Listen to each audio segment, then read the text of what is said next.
I like living at home because like you feel more like protection and stuff, but it is nice having some freedom sometimes. Do what you want. Yeah, do what you want. Then you just can go out whenever, do what you want. Don't have parents having to go at your time, ringing you saying, where are you, what are you doing? Being independent and doing whatever you want to do, so you can have friends around whenever you like.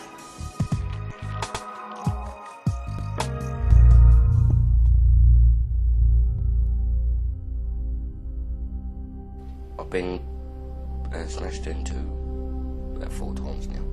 Through the door? Yeah. That's why the wooden bit's up. Yeah. So who's done that?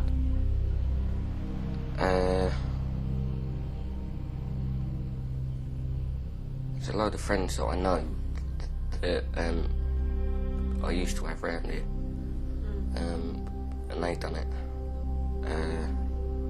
I've had things nicked and yeah, like my Xbox and everything else, and money.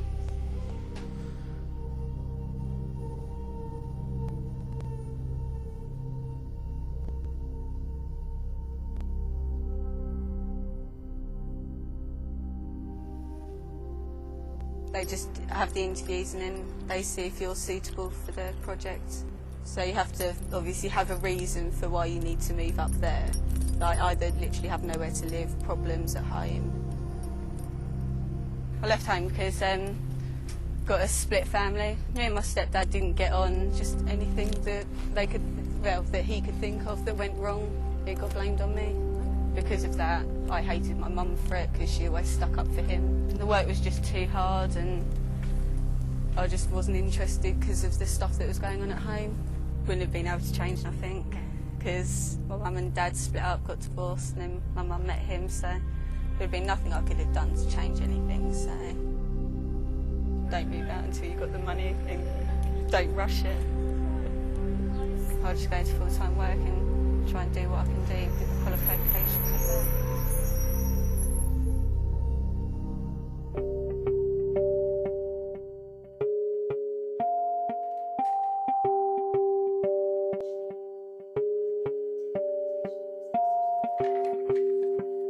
I wanted to go back home, but Mum wouldn't let me.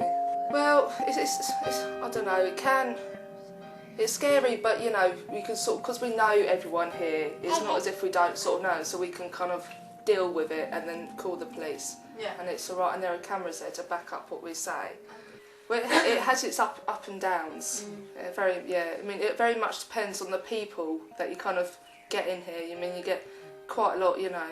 You get like the friends like with other kids, that's all right, but then you get like the youngsters who get drunk and cause chaos outside your front door and getting punch-ups and, you know, and all sorts. So it's not too bad. So you've got all the bills, you've got the food, you know, and when you have kids you have to pay for them. Make sure they're all right first. So, you know, it's great having the help there, but it's not because you're on such a tight budget. I mean, if I hear that people going out like for meals, birthdays or something, then I get a bit jealous because it's like, well, don't invite me then, sort of thing. I don't even get asked out. Really? You know, I could even sort of, you know, I might actually be able to find a babysitter or something, but I don't even get asked. So that's where it kind of upsets me a bit, but you know, I chose to have him, so I've got to deal with it really. It was scary, but in a way I did want to be like have my own responsibility, but I also was scared because I'm not used to being on my own, having to do everything by myself and look after another person, sort of thing. It's hard, you don't really have a social life. We get enough money to look after Tia, but when she's ill and it's really expensive, so you don't really get a lot of money to yourself. You barely get any money to yourself. I'll get a council place eventually, and once I get a council place, I want to move to Dorset, so hopefully transfer.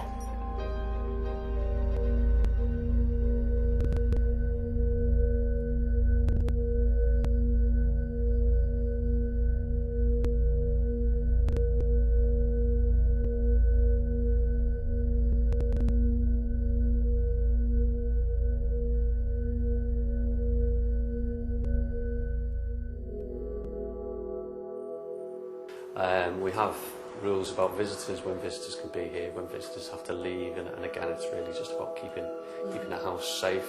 We wouldn't accept anyone in this hostel who was using drugs or who we thought was likely to use drugs. They want to have their mates in, they want to have their friends in, particularly at the weekend, but I'm afraid while they're here they can't do it. This house is run on a shared living basis, so that means shared toilets, shared kitchens, shared bathrooms, showers. You have your own privacy in your room, but otherwise you do have to share with people, and that can cause its own difficulties, having to share space with people who you don't know very well. You know, washing up is often an issue. Being evicted from our accommodation can mean that you're street homeless. The council will not offer you any alternative accommodation. If you're under 25, you're going to be on a very low income. It leaves very little, and obviously you've still got to pay for your food and any other sort of, you know, travel costs, or, you know, just your personal spending money. So particularly for younger people, once they've paid the service charge, they're not left with a lot.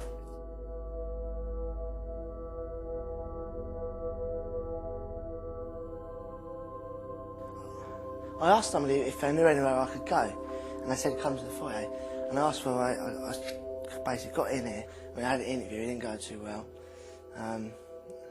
They would have said no and there and then. And I was living in the B&B down the road, Brighton Road, and they said you've got to give them a chance, that sort of thing, and get me out. Non-payment of rent, drugs, fighting, things like that, you know, stupid. I always thought it was a bit boring, you know, working, going home from work, going to eating, going to sleep, going back to work. I always said I never wanted to be like that. I suppose that's one reason why I started selling drugs, because I watched all these movies and I wanted to be some f***ing gangster and lots of money and, you know, flash cars. But reality, no, you have to, don't you? Stay at home, really, innit? Stick with. The most important thing is your family. I mean, you know, your family is important. You might hate them, but really they have only got your best interests at heart, you know. And not go off the rail. Don't listen to peer pressure. Don't listen to it. Don't ignore them, you know. Take this, you know. Do that. Know your own person. Know yourself, really, innit? Do you know what I mean? Not get sucked into some mad, crazy world. And yeah, part of your parents. At the end of the day, they feed you. You can wash yourself. If you think it's like just there, but when you haven't got it, especially when you're like me and you're living here, and you've got to buy everything yourself. You realise how expensive it is, and you know, so stay at home as long as you can. Yeah, people need to be very careful before they make themselves homeless, because they might find that the council decide that they're effectively intentionally homeless and won't provide any housing, whether it be temporary or long term.